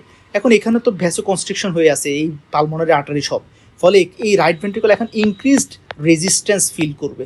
ফলে রাইট ভেন্ট্রিকল এখন ওই যে অ্যাওর্টিক স্টেনোসিসের ক্ষেত্রে লেফট ভেন্ট্রিকল যেরকম রেজিস্ট্যান্স ফেস করে সে আলটিমেটলি ফেল হয়ে গেছে, এখন রাইট ভেন্ট্রিকল রেজিস্ট্যান্স ফেল করছে, অথচ তার কোনো দোষই ছিল না। লেফট ভেন্ট্রিকলকে বাঁচাতে গিয়ে রাইট ভেন্ট্রিকল এখন কি করছে? সে এক্সেস রেজিস্ট্যান্স ফেস করছে এবং সেও এখন তার কার্ডিয়াক আউটপুট ধীরে ধীরে কমে যাবে। মানে এখন হচ্ছে এখানে কি? Right ventricular failure. ফলে এবার রাইট ভেন্ট্রিকুল আস্তে আস্তে ব্লাড জমছে, 3-4 বছর পর আরেকটু বেশি জমছে। কেন? কারণ due to increased pressure in the pulmonary artery, right ventricle can not empty adequately during systole. ফলে এখানে কিছু ব্লাড থেকে যাচ্ছে, আলটিমেটলি এখানে ব্লাড থাকলে রাইট এট্রিয়ামে ব্লাড থেকে যাবে, কারণ রাইট এট্রিয়াম থেকে ব্লাড নিচে নামতে পারছে না। ওকে, তাহলে রাইট এট্রিয়াল প্রেশার এবার বাড়বে। রাইট এট্রিয়াল প্রেশার বাড়লে তাহলে কী হয়ে গেল? দেখেন, রাইট ভেন্ট্রিকুলার কার্ডিয়াক আউটপুট কমে গেছে প্রথমে, তারপরে রাইট এট্রিয়ামের মধ্যে প্রেশারটা বেড়ে গেছে। ঠিক আছে, আচ্ছা, এখন রাইট এট্রিয়ামে যদি প্রেশারটা বাড়ে তাহলে রাইট এট্রিয়ামে ব্লাড কোত্থেকে আসে? আপনার পুরো বডি থেকে। এই যে এই ভেইন্সটা দিয়ে এখানে কি বোঝাচ্ছে? আপনার এসভিসি প্লাস আইভিসি, সুপিরিয়র ভেনা ক্যাভা এবং ইনফিরিয়র ভেনা ক্যাভা। তাহলে ওরা এখানে আসতে পারবে না, কারণ ওরা ব্লাড নিয়ে আসে কেন? কারণ রাইট এট্রিয়ামের মধ্যে প্রেশার থাকে অলমোস্ট 0, আর এই যে সিস্টেমিক ভেনাস প্রেশার এটা হচ্ছে 8 মিলিমিটার মার্কারি। তাহলে 8 মিলিমিটার মার্কারি আর এখানে 0 মিলিমিটার মার্কারি, এই প্রেশার গ্রেডিয়েন্টের কারণেই ভেনাস রিটার্ন হয়ে ব্লাডগুলো রাইট এট্রিয়ামে এসে ফুলফিল হয়। এখন রাইট এট্রিয়ামে তো প্রেশার বেড়ে গেছে, ফলে এখান থেকে এখন ভেনাস রিটার্ন কী হবে? কমে যাবে। ভেনাস রিটার্ন কমলে এই ব্লাডগুলো সব কোথায় কনজেশন হয়ে যাচ্ছে? সিস্টেমিক ক্যাপিলারিতে। ওরা এখানে জমতে যখন দেখবে আর জায়গা করতে পারছে না, তখন ব্লাডের ফ্লুইড পোর্শন ক্যাপিলারিগুলো লিক করে এখানে জমা হতে শুরু করবে। তাহলে এটা হচ্ছে কি? এডিমা। কোথায় হচ্ছে? লাংসে না বডিতে? তাহলে এই কারণেই এই বডির জায়গাটা হচ্ছে মোস্ট ডিপেন্ডেন্ট হচ্ছে কি? লেগ। ফলে পেশেন্টের লেগে এডিমা দেখা দিবে, স্যাক্রাল এডিমা দেখা দিবে, ইনার অ্যাসপেক্ট অফ থাইতে এডিমা দেখা দিবে, মানে ডিপেন্ডেন্ট পার্টে পানিটা জমবে ডিউ টু গ্র্যাভিটি ইফেক্ট। এই কারণেই তাহলে এই যে এতক্ষণ যে কথাটা বললাম এই জায়গার ঘটনাগুলো, এটা হচ্ছে রাইট হার্ট ফেলিওর। তাহলে আমরা আলহামদুলিল্লাহ রাইট হার্ট ফেলিওরও আপনাদেরকে বলে ফেললাম। ক্লিয়ার? তাহলে রাইট হার্ট ফেলিওরে দেখেন 3টা শর্ত: রাইট ভেন্ট্রিকুলার কার্ডিয়াক আউটপুট কমলো, রাইট এট্রিয়ামে প্রেশার বাড়লো, তারপরে সিস্টেমিক ভেনাস প্রেশার এটাও বেড়ে গেছে, এবং যার কারণে আমার ডিপেন্ডেন্ট এডিমা হচ্ছে, পিটিং এডিমা হচ্ছে। আর লেফট হার্টের ঘটনাটা বললাম। তাহলে লেফট হার্ট ফেলিওর এখানে শেষ, রাইট হার্ট ফেলিওর এখানে শেষ। ক্লিয়ার? আচ্ছা, সিস্টোল মানে বের করতে প্রবলেম, ডায়াস্টোল মানে ফুলফিলড হতে প্রবলেম। ক্লিয়ার? আচ্ছা, তাহলে এই হচ্ছে আমাদের বিষয়টা। অ্যাকিউট হার্ট ফেলিওর হলে পালমোনারি এডিমা হবে, ক্রনিক হার্ট ফেলিওর হলে পালমোনারি এডিমা তেমন একটা হবে না, তখন সমস্যা হবে রাইট হার্টটা ফেল হয়ে যাবে due to problem of left heart. Clear? Okay, এই হচ্ছে আমাদের ব্যাপারগুলো। তাহলে এই যে এতক্ষণ যে কথাগুলো বললাম এগুলো হচ্ছে দেখেন মাত্র দুটো প্যারা এক্সপ্লেন করলাম। আলহামদুলিল্লাহ, আশা করি এখানে আপনাদের কোনো কনফিউশন নাই, বাকিটা পড়বেন। এখন দেখেন আরও অন্যান্য কারণে রাইট হার্ট ফেলিওর হতে পারে, যেমন কর পালমোনারি, ক্রনিক লাং ডিজিজ, যেমন সিওপিডি, অ্যাজমা, এগুলাতে কি হয়, লাংসের যে ব্রোঙ্কিওল এগুলো কি হয়ে যায় ক্রনিক লাং ডিজিজে, এগুলো ন্যারো হয়ে যায়। হ্যাঁ, অবস্ট্রাকটিভ লাং ডিজিজ, তারপর হচ্ছে পালমোনারি ফাইব্রোসিস। তখন যখন লাংসের কোনো একটা জায়গা দিয়ে এয়ার ঢুকতে পারে না বা বের হতে পারে না, তখন ওই অ্যালভিউলাসের পাশে যে ব্লাড ভেসেলসগুলো আছে ওরা দেখবে আমি তো এই অ্যালভিউলাস দিয়ে উপকৃত হচ্ছি না, কারণ সে তো আমাকে যথেষ্ট গ্যাস পাঠাচ্ছে না, গ্যাসের এক্সচেঞ্জ হচ্ছে না। তখন ওই এফেক্টেড অ্যালভিউলাসের পাশের যে ব্লাড ভেসেলস তারা ভেসো কনস্ট্রিকশন করে ন্যারো হয়ে যায়। তাহলে দেখেন এই যে অ্যালভিউলাসের পাশের যদি ব্লাড ভেসেলসগুলো যদি ন্যারো হয়ে যায়, ভ্যাসো কনস্ট্রিকশন হয়ে যায়, এখন এই ব্লাড ভেসেলসগুলো আসে কোত্থেকে? এটা যদি অ্যালভিউলাস হয়, এই যে ব্লাড ভেসেলস এটা ন্যারো হয়ে গেছে, ভ্যাসো কনস্ট্রিকশন করে ন্যারো হয়ে গেছে। এখন এই অ্যালভিউলাসের কাছে এই যে ব্লাড ভেসেল যেটা আসলো পালমোনারি আর্টারি, এটা কোত্থেকে আসছে? পালমোনারি আর্টারি কোত্থেকে আসে? রাইট ভেন্ট্রিকল থেকে আসে। তাহলে এই যে ভ্যাসো কনস্ট্রিকশনটা এখানে হলো, এই ভ্যাসো কনস্ট্রিকশনের কারণে রাইট ভেন্ট্রিকলের মধ্যে এখন আফটার লোড বেড়ে গেছে, মানে রাইট ভেন্ট্রিকল তার সামনের যে ব্লাড ভেসেলস আছে সেখানে তো প্রেশার বেশি, ফলে সে ইনক্রিজড একটা রেজিস্ট্যান্স ফেস করে রাইট ভেন্ট্রিকল ফেল হয়ে যাবে, মানে তার কার্ডিয়াক আউটপুট কমে যাবে, গ্র্যাজুয়ালি কমে যাবে। তাহলে এই যে এই রাইট ভেন্ট্রিকল ফেল হওয়া মানে কি, রাইট ভেন্ট্রিকল কোন হার্টের পার্ট? রাইট হার্টের পার্ট, ফলে এটা হবে রাইট হার্ট ফেলিওর। তাহলে এই যে ক্রনিক লাং ডিজিজে এভাবে হচ্ছে। পালমোনারি অ্যাম্বোলিজম মানে ধরেন কোনো একটা পালমোনারি আর্টারিওলের মধ্যে কোনো একটা অ্যাম্বোলাই ব্লক হয়ে গেল, ঠিক আছে, অ্যাম্বোলাই ব্লক হয়ে গেল। এই অ্যাম্বোলাটা আসছে কোত্থেকে? আপনার পা থেকে। আপনার পায়ের ব্লাড হার্টের কোন চেম্বারে আসে? রাইট অ্যাট্রিয়ামে, ভেনাস ড্রেনেজ। রাইট অ্যাট্রিয়াম থেকে অ্যাম্বোলাইটা কোথায় যাবে? রাইট ভেন্ট্রিকলে। একটু ইমাজিন করেন, রাইট ভেন্ট্রিকল থেকে অ্যাম্বোলাইটা তখন ছুটে গিয়ে যখন এইভাবে যাচ্ছিল পালমোনারি আর্টারি দিয়ে, যখনই কোনো একটা ন্যারো পালমোনারি আর্টারি হতে যায় তখন তারা ওখানে আটকায় যায়। আটকায় গেলে আবার কী হবে? আবার পিছন থেকে ব্লাড আর সামনে যেতে পারছে না, তখনই আবার এখানে একটা কি হচ্ছে, রেজিস্ট্যান্স বেড়ে যাচ্ছে, তখন আবার রাইট ভেন্ট্রিকল ফেল করবে। তাহলে দেখেন এটাও একটা রাইট হার্ট ফেলিউরের কারণ, যে পালমোনারি অ্যাম্বোলিজম। ঠিক আছে, পালমোনারি ভালভুলার স্টেনোসিস, এটা তো আপনাকে বললাম যে এই যে রাইট ভেন্ট্রিকল থেকে ব্লাড বের হয় পালমোনারি আর্টারির মাধ্যমে। ঠিক আছে, তো এই পালমোনারি আর্টারির মধ্যে একটা ভালভ থাকে, পালমোনারি ভালভ। এই ভালভ যদি ন্যারো হয়ে যায় তাহলে একইভাবে রাইট ভেন্ট্রিকল আবার ইনক্রিজড রেজিস্ট্যান্স ফিল করছে, ফলে এখানেও রাইট ভেন্ট্রিকল ফেল করবে। এই কারণে pulmonary valvular stenosis is a cause of right heart failure. আর যখন কোনো পেশেন্টের লেফট হার্ট ফেলিওর এবং রাইট হার্ট ফেলিওর একই সাথে প্রেজেন্ট থাকবে সেটাকে আমরা বলবো biventricular heart failure, which is formerly known as congestive cardiac failure. ঠিক আছে, তো এই হচ্ছে আমাদের এই প্যারাটার এক্সপ্লেনেশন। আশা করি ইনশাআল্লাহ left heart failure, right heart failure নিয়ে আপনাদের আর কোনো কনফিউশন থাকার কথা না ইনশাআল্লাহ। ঠিক আছে, আচ্ছা, এই হচ্ছে আমাদের কনসেপশনটা। আমরা এরপর আরও আসবো, আমাদের এখন হার্ট ফেলটা যখন হবে তখন বডিতে কিছু রেসপন্স তৈরি হবে। এই যে রেসপন্সগুলো, যে বডি কী কী রেসপন্স করবে, ঠিক আছে, আচ্ছা এটাতে আমরা আসছি। তার আগে আমি এখানে আরেকটা কথা বলে নিতে চাই, যে সিস্টোলিক হার্ট ফেলিওর এবং ডায়াস্টোলিক হার্ট ফেলিওর, এটা একটু বলে নিতে চাই। তাহলে দেখেন আমরা অ্যাকিউট হার্ট ফেলিওর দেখলাম, যেমন এমআই হয়ে হলো।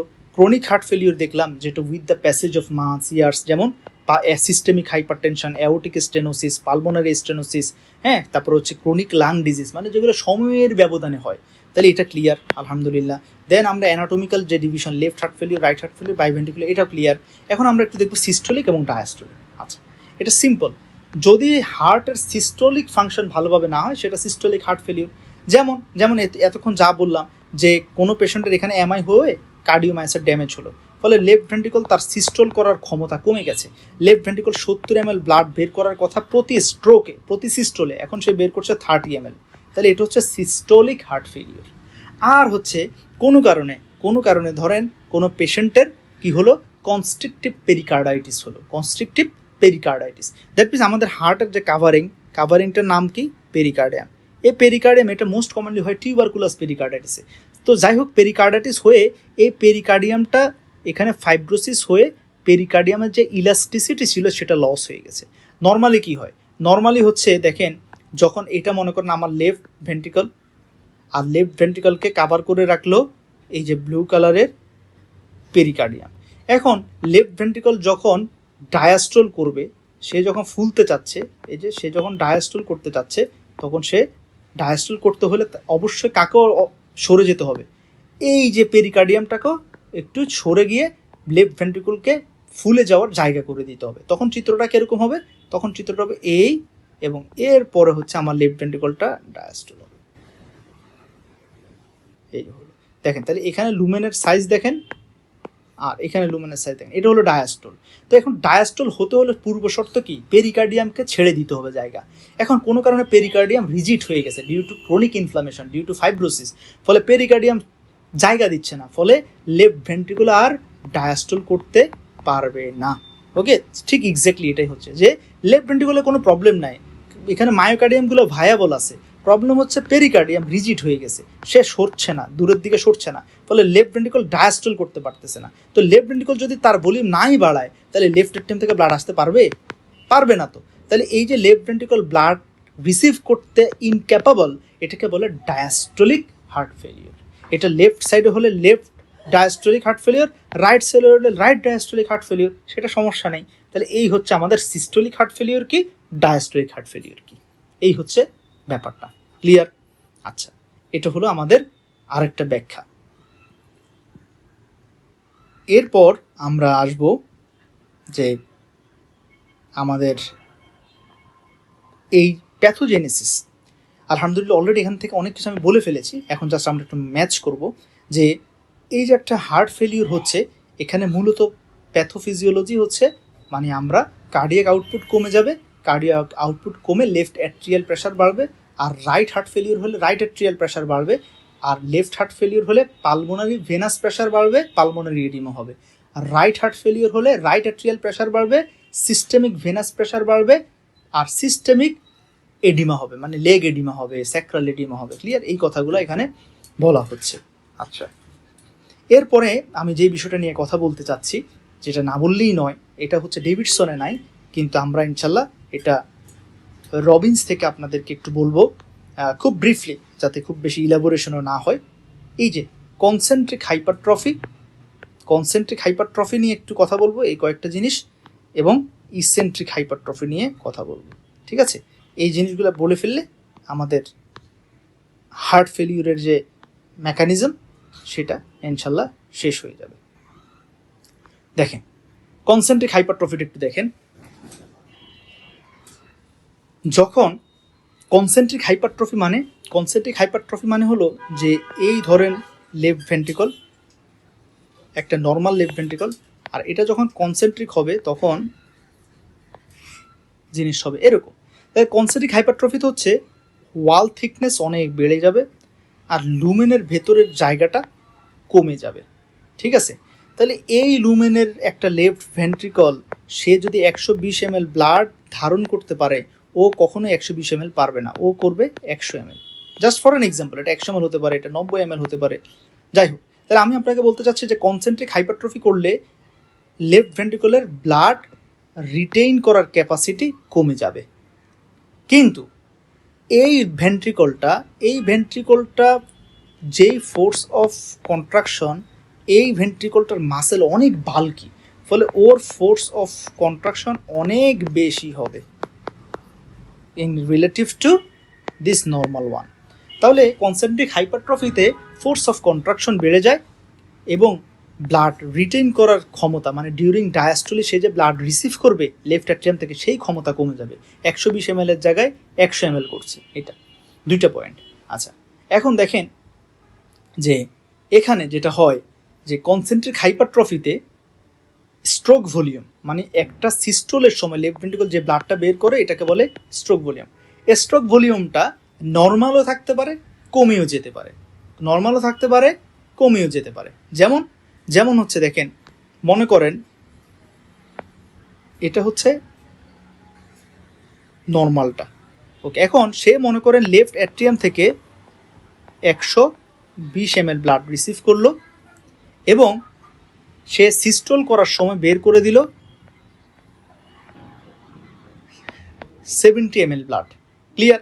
আচ্ছা, আর কনসেন্ট্রিক হাইপারট্রফি যার হলো সে রিসিভ করলো 100 ml ব্লাড। দেখেন কত ml ব্লাড রিসিভ করলো? 100 ml। আর নর্মালটা কত? 120 ml।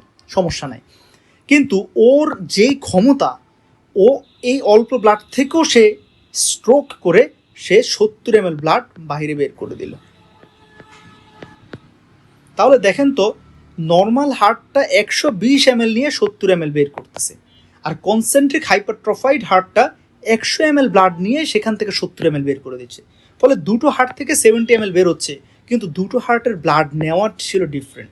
সো আমরা এখান থেকে অবভিয়াসলি বুঝতে পারছি যে এই যে কনসেন্ট্রিক হাইপারট্রফির হার্টের পাওয়ার কত বেশি। ফলে এখানে স্ট্রোক ভলিউমটা কি হচ্ছে? নর্মাল আছে। আচ্ছা, এখন মনে করেন ফুলতে ফুলতে মানে কনসেন্ট্রিক হাইপারট্রফি এত বেশি হলো যে আরও ছোট হয়ে গেল মনে করেন। এখন আর 100 ml নেওয়ারও জায়গা নাই, এখন সে ব্লাড নিল সাপোজ 80 ml। এখন 80 ml থেকে সে যত জোরেই স্ট্রোক করুক, একটা তো লিমিট আছে, হ্যাঁ একটা তো লিমিট আছে। সে বের করলো এখান থেকে 60 ml। কত? 60 ml। ওকে, 60 ml। তাহলে দেখেন নর্মালি 70 ml বের হতো, আর এখন বের হচ্ছে 60 ml ব্লাড। ফলে আমরা দেখলাম যে কনসেন্ট্রিক হাইপারট্রফিতে প্রথম দিকে যদিও স্ট্রোক ভলিউম নর্মাল থাকবে, কিন্তু পরের দিকে কিন্তু যত বেশি ফুলতে থাকবে এবং লেফট ভেন্ট্রিকুলার ভেতরে লুমেন যত ছোট হতে থাকবে, তার স্ট্রোক ভলিউম মানে ফোর্স অফ কন্ট্রাকশন বেশি থাকলেও সে তার সর্বোচ্চ ট্রাই করলো, ব্লাড নিচ্ছেই তো মাত্র 80 ml, এখান থেকে আর কতটুকুই বা বের করবে, তখন সে আস্তে আস্তে তার স্ট্রোক ভলিউম কমে যাবে। আর স্ট্রোক ভলিউম কমে গেলে কার্ডিয়াক আউটপুট কমে যাবে, সিম্পল হিসাব। ঠিক আছে? ওকে, এটা হচ্ছে কথা। এখন আরেকটা কথা আসে, দেখেন এখানে আপনার যে কার্ডিওমায়োসাইটগুলো আছে, হ্যাঁ ওরা হচ্ছে মনে করেন একজনের ওজন 50 কেজি করে সাপোজ, তাহলে ওদের এক প্লেট ভাত খেলে হয়। আর এখানে যে কার্ডিওমায়োসাইটগুলো আছে ওদের একজনের ওজন হচ্ছে 150 কেজি, ওরা কি এক প্লেট ভাত খেলে হবে? ওদের তো 4-5টা বার্গার লাগবে প্রতি বেলায়। ঠিক আছে? ফলে ওদের এখানে কিসের ডিমান্ড বেড়ে গেল? অক্সিজেন ডিমান্ড বেড়ে গেল, ওদের ব্লাড সাপ্লাই, ব্লাড ফ্লো এর ডিমান্ড বেড়ে গেল। কিন্তু ওই হিসাবে তো এখানে ব্লাড ফ্লো আসলে বাড়ে নাই, কারণ করোনারি আর্টারি এখানেও যে একটা ছিল এখানেও একটা আছে। এটা ডিরেক্ট রবিনসে বলা আছে যে এখানে যদিও হার্ট মাসেলগুলো ফুলে যায়, ওই হিসাবে করোনারি ক্যাপিলারিগুলো নাম্বার বাড়ে না। ফলে এই বেচারারা বড় হয়ে গেছে সাইজে, কিন্তু ওরা খাবার পাচ্ছে না অ্যাডেকুয়েটলি। ফলে একটা পর্যায়ে ওরা কি হবে? আবার শ্রিঙ্ক করতে শুরু করবে। দেখেন ফুলে গেছে না, ওরা তখন আবার শ্রিঙ্ক করতে শুরু করে ওরা আগের চাইতে আরও বেশি কি হয়ে যাবে? চুপসে যাবে। দেখেন এই যে ওরা শ্রিঙ্ক করে করে এখন লুমেনটাকে আবার বড় করে দিছে, ইভেন এতই চিকন হয়ে গেছে যে নর্মাল অবস্থার চাইতে ছোট হয়ে যাচ্ছে। এটাকে বলে কি? Eccentric hypertrophy.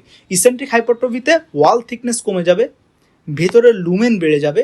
এখন ওয়াল থিকনেস কমে গেছে, তারপরে আবার এতদিনের যে একটা প্রেশার ইনক্রিজড, প্রেশার পেতে পেতে এখানে কার্ডিওমায়োসাইটগুলোর ফোর্স অফ কন্ট্রাকশনও কমে গেছে।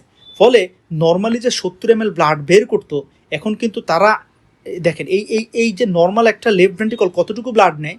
120 ml। ওকে 120 ml নেবেন, আরও বেশি নিবে অবশ্যই।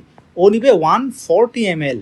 তো ও 140 ml ব্লাড নিছে, তাহলে অবশ্যই ওর 70 ml বের করা উচিত নাকি আরেকটু বেশি বের করা উচিত? আরেকটু বেশি। আমরা আশাই করতে পারি যে সে 100 ml বের করুক, কিন্তু দুঃখজনক তার শক্তি এখন আর নাই। ইসেন্ট্রিক হাইপারট্রফি হলে কার্ডিয়াক মায়োসাইটের মানে এনার্জি যেমন কমে যায়, পাশাপাশি ইসেন্ট্রিক হাইপারট্রফি হওয়ার সময় এই যে এতদিনের একটা প্রেশার, লোড, ইনক্রিজ, স্ট্রেস, এটার কারণে কার্ডিওমায়োসাইটের মাঝখানে ইন্টারস্টিশিয়াল ফাইব্রোসিস হয়, কার্ডিয়াক ফাইব্রোসিস হয়, কিছু কার্ডিওমায়োসাইট ড্যামেজ হয়ে যায়, এটাকে বলে অ্যাপোপ্টোসিস। ফলে দেখতে মনে হবে লেফট ভেন্ট্রিকল অনেক বড় সাইজে, কিন্তু তার ওয়ালটা থিকনেস অনেক কমে গেছে এবং এখানে অ্যাক্টিভ কার্ডিওমায়োসাইটের সংখ্যা কমে গেছে। মোর ওভার এখানে কার্ডিয়াক ফাইব্রোসিস শুরু হয়ে গেছে। ফলে এখানে হার্টের ফোর্স অফ কন্ট্রাকশন অনেক কমে যায়। ফলে সে দেখেন 140 ml ব্লাড নিয়ে সে এখানে আসলে বের করবে কত? দেখবেন যে 30 ml বা 40 ml, যেটা নর্মাল তো দূরের থাক। 70 ml বের করলে আমি খুশি হইতাম, কিন্তু না, সে নর্মাল ইনজেকশনটা দিতে পারতেছে না, অথচ সে ব্লাড নিচ্ছে নর্মালের চাইতেও বেশি, 140 ml। তাহলে ইসেন্ট্রিক হাইপারট্রফিতে স্ট্রোক ভলিউম আরও অনেক বেশি কমে যাবে, আর কনসেন্ট্রিক হাইপারট্রফিতে স্ট্রোক ভলিউম কমলেও খুব সামান্য কমবে। ক্লিয়ার? এইটা হচ্ছে কথা। তো এই কথাগুলোই আমি এখানে বলেছি। দেখেন কনসেন্ট্রিক হাইপারট্রফিতে ফোর্স অফ কন্ট্রাকশন ইনক্রিজেস, এটা হচ্ছে SV, stroke volume remains normal or decreases, ওই যে স্লাইটলি কমছে। Cardiac output remains normal or decreases, স্বাভাবিক, স্ট্রোক ভলিউমের সাথে কার্ডিয়াক আউটপুট একেভাবে একই কথা। এরপর হচ্ছে দেখেন কনসেন্ট্রিক হাইপারট্রফিতে এন্ড ডায়াস্টলিক ভলিউম কি হয়েছিল, স্লাইটলি ডিক্রিজ, যেহেতু ফুলে গেছিল তারা এন্ড ডায়াস্টলিক ভলিউম মানে ব্লাড রিসিভ করার ক্ষমতা কমে গেছে, 120 ml এর জায়গায় 100 ml। এই কথাগুলো আমি এখানে প্রত্যেকটা বলেছি, এবং আমি যে ম্যাথমেটিক্সটা আপনাকে দেখালাম, হাইপোথেটিক্যাল যে ম্যাথটা, এটা এখানে আমি এক্সাম্পল সহ আপনাদেরকে লিখে দিয়েছি। এবং এরপর ইসেন্ট্রিক হাইপারট্রফি বললাম যে ফোর্স অফ কন্ট্রাকশন এখানে ডিক্রিজেস, কমে যাবে। কেন? এই যে সিরিজ অফ অ্যারেঞ্জমেন্ট সার্কোমিয়ার, এবং এখানে ইন্টারস্টিশিয়াল ফাইব্রোসিস হবে এবং অ্যাপোপ্টোসিস হবে, এই জিনিসের কারণে কমে যাবে। তাহলে স্ট্রোক ভলিউম সিগনিফিক্যান্টলি ডিক্রিজ হবে, আর স্ট্রোক ভলিউম কমলে কার্ডিয়াক আউটপুট সিগনিফিক্যান্টলি ডিক্রিজ হবে। আর এখানে এন্ড ডায়াস্টলিক ভলিউম কী হবে, অনেক বড় lumen, end diastolic volume increase হবে। ঠিক আছে, এই হচ্ছে বিষয়টা। ক্লিয়ার? আচ্ছা, তো আশা করি এখন আপনাদের কনসেপশনটা ক্লিয়ার। এবার দেখেন কখন কনসেন্ট্রিক হাইপারট্রফি হবে, কখন ইসেন্ট্রিক হাইপারট্রফি হবে। কনসেন্ট্রিক হাইপারট্রফি হবে যে যখন প্রেশার ওভারলোড হবে, প্রেশার ওভারলোড, প্রেশার বাড়তে হবে। যেমন হচ্ছে মনে করেন যে এই হলো একটা লেফট ভেন্ট্রিকল, আর এই হলো অ্যাওর্টা, এখানে হলো আমার অ্যাওর্টিক ভালভ। ওকে, আচ্ছা, এখন এই অ্যাওর্টিক ভালভটা ন্যারো হয়ে গেছে, তাহলে এই যে লেফট ভেন্ট্রিকল থেকে যে ব্লাড বের হবে, সে কি ইজিলি বের হতে পারবে না? একটা প্রেশার ফেস করছে। এইটাকে বলে যে প্রেশার ওভারলোড, এটাকে বলে প্রেশার ওভারলোড। প্রেশার ওভারলোড হলে কি হবে? কনসেন্ট্রিক হাইপারট্রফি হবে, মানে হার্টের মাসেল গোস্ত বাড়তে থাকবে, এটাকে বলে কনসেন্ট্রিক হাইপারট্রফি। অথবা কোনো পেশেন্টের সিস্টেমিক হাইপার টেনশন আছে, ব্লাড প্রেশার বেশি, তো ব্লাড প্রেশার বেশি মানে অ্যাওর্টাতে প্রেশার বেশি, এখানে অ্যাওর্টিক ভালভটা ওকে আছে, কিন্তু সামনে তো বাধা বেশি, প্রেশার বেশি, তো এই প্রেশারটা ব্যাকওয়ার্ডলি কার উপরে পড়বে? লেফট ভেন্ট্রিকলের উপরে। তখনও লেফট ভেন্ট্রিকল ব্লাডকে বের করতে এক্সেস প্রেশার ফিল করবে, এটাকে বলে প্রেশার রেজিস্ট্যান্স। মানে সিস্টেমিক অ্যাওর্টাতে রেজিস্ট্যান্স বাড়লে, অ্যাওর্টিক স্টেনোসিস হলে, তখনও কি হয়? লেফট ভেন্ট্রিকলের উপরে একটা লোড পড়ে, এটাকে বলে প্রেশার ওভারলোড। প্রেশার ওভারলোড হলে কনসেন্ট্রিক হাইপারট্রফি হবে। আচ্ছা, বুঝাইতে পারলাম? ওকে, এবার আসেন যে ভলিউম ওভারলোড জিনিসটা কি। দেখেন ভলিউম ওভারলোডটা আমি আপনাদেরকে বলি, ভলিউম ওভারলোডটা কি। এটা হচ্ছে যে আমার একটা লেফট ভেন্ট্রিকল এবং উপরে হচ্ছে আমার লেফট অ্যাট্রিয়াম, এবং দুজনের মাঝখানে হচ্ছে এটা একটা মাইট্রাল ভালভ। ওকে, এখন কোনো কারণে এখানে মাইট্রাল রিগার্জিটেশন হলো, তো মাইট্রাল রিগার্জিটেশন, এটা নিয়ে আমরা ইন ডিটেলস প্যাথোফিজিওলজি পরে আলোচনা করবো, ভালভুলার হার্ট ডিজিজে। এখানে এত ডিটেলস বলতে চাচ্ছি না, এটা আমরা পরে পড়াবো। শুধু এটা জেনে রাখেন, মাইট্রাল রিগার্জিটেশনে যেটা হয়, এই যে বেচারা লেফট ভেন্ট্রিকল, সাপোজ সে চিন্তা করলো সে 70 ml ব্লাড বের করবে, এখন এখানে মাইট্রাল ভালভটা ভালো করে বন্ধ হয় নাই, এখন সে যখনই এই 70 ml ব্লাডকে সামনের দিকে ধাক্কা দিয়ে বের করতে চাইলো, ভালভটা তো ওপেন হয়ে আছে, তখন কিছু ব্লাড এখানে প্রেশারের কারণে পেছনের দিকে চলে গেল। তাহলে দেখেন লেফট ভেন্ট্রিকলের এই ব্লাডগুলো কিছু সামনে গেল সিস্টেমিক অ্যাওর্টাতে, আর কিছু ব্যাকওয়ার্ডলি গিয়ে, যেহেতু মাইট্রাল রিগার্জিটেশন, ব্যাকওয়ার্ডলি গিয়ে অ্যাট্রিয়ামে বসে থাকলো। এখন ব্যাকওয়ার্ডলি কত ml গেছে ব্লাড? মনে করেন 70 ml ব্লাড বের হওয়ার কথা, এখন 70 ml এর জায়গায় লেফট ভেন্ট্রিকল থেকে ব্লাড বের হলো 50 ml, বাকি 20 ml কোথায় উঠে গেছে? লেফট অ্যাট্রিয়ামে উঠে গেছে। দেখেন, ঠিক আছে, তাহলে লেফট ভেন্ট্রিকল আসলে 70 ml ব্লাড বের করছে, বাট এর মধ্যে 50 ml ফরওয়ার্ডলি গেছে, 20 ml ব্যাকওয়ার্ডলি গিয়ে লেফট অ্যাট্রিয়ামে বসে আছে। আচ্ছা, এখন লেফট অ্যাট্রিয়ামে 20 ml ব্লাড আছে, তো পরের ধাপে কি হবে? পরের কার্ডিয়াক সাইকেলে কি হবে? এই যে লেফট অ্যাট্রিয়ামে ব্লাড আসবে না, আবার কোত্থেকে আসবে? লাংস থেকে, পালমোনারি সার্কুলেশন থেকেই তো লেফট অ্যাট্রিয়ামে আসে। তো লেফট অ্যাট্রিয়ামে ব্লাড নর্মালি লাংস থেকে আসে ধরেন 100 ml, এখন লাংস থেকে 100 ml ব্লাড আসলো, আবার আগে লেফট ভেন্ট্রিকল থেকে ধার করা 20 ml ব্লাড আছে, তাহলে এখন এখানে কি 100 ml ব্লাড আছে টোটাল? না, 100 + 20 = 120 ml, 120 ml ব্লাড আছে। তাহলে দেখেন একজন নর্মাল পেশেন্টের ক্ষেত্রে লেফট অ্যাট্রিয়াম থেকে লেফট ভেন্ট্রিকলে কতটুকু ব্লাড আসতো? 100 ml। আর এখন এই মানুষটার ক্ষেত্রে যার মাইট্রাল রিগার্জিটেশন আছে, তার ক্ষেত্রে এখন লেফট অ্যাট্রিয়াম থেকে লেফট ভেন্ট্রিকলে কি 100 ml আসবে, নাকি আগের কিছু ব্লাড থেকে যাওয়া সহ টোটাল 120 ml ব্লাড আসবে? 120 ml ব্লাড আসবে এক্স্যাক্টলি। ফলে এই যে লেফট ভেন্ট্রিকলে নর্মাল মানুষের ক্ষেত্রে আসতো 100 ml, আর এখন যার মাইট্রাল রিগার্জিটেশন আছে তার ক্ষেত্রে ব্লাড আসছে 120 ml। তাহলে একটা এক্সেসের একটা ভলিউম লেফট ভেন্ট্রিকলে আসতেছে, এটা আস্তে আস্তে আরও বাড়বে, 140 ml হবে, 160 ml হবে। এই যে এক্সেস একটা ব্লাড আসতেছে, এই অতিরিক্ত ব্লাডটা লেফট ভেন্ট্রিকলের ওয়ালের চারদিকে একটা প্রেশার দিবে, দিতে দিতে তখন কি হবে, এই যে লেফট ভেন্ট্রিকলটা এই অতিরিক্ত ব্লাডকে জায়গা করে দিতে গিয়ে সে কি হবে, একটু ফুলে, মানে বাহিরের দিকে ফুলে যাবে, মানে ভিতরে লুমেনটার সাইজ বড় হয়ে গেছে। দেখেন এখানে লুমেনের সাইজ কত আর এখানে লুমেনের সাইজ কত, এই যে এইটাকেই বলে ইসেন্ট্রিক হাইপারট্রফি। ইসেন্ট্রিক হাইপারট্রফি কেন হচ্ছে? ভলিউম ওভারলোড, মানে লুমেনের মধ্যে প্রেশার, আর প্রেশার ওভারলোড ছিল কি, লুমেনের বাহিরে প্রেশার ছিল। ক্লিয়ার? এই হচ্ছে ব্যাপারটা। লেকচার নোট আমার টেলিগ্রামে দিয়ে দিচ্ছে, সেখান থেকে দেখেন। সো এটা হচ্ছে আমাদের হার্ট ফেলিউরের ক্লাসের ফার্স্ট পার্ট। সেকেন্ড পার্টটা আমরা ইনশাল্লাহ পরবর্তী লেকচারে আপলোড করব। আশা করি আপনাদের ইনশাল্লাহ কনসেপশন ক্লিয়ার, এবং লেকচার নোট দিয়ে দিচ্ছি, কোনো দাগানো প্রয়োজনে পরে দাগাবেন, পিডিএফ তো পেয়েই যাচ্ছেন। ঠিক আছে, থ্যাংক ইউ এভরিওয়ান, সবাই ভালো থাকবেন, সুস্থ থাকবেন। আসসালামু আলাইকুম রহমতুল্লাহ।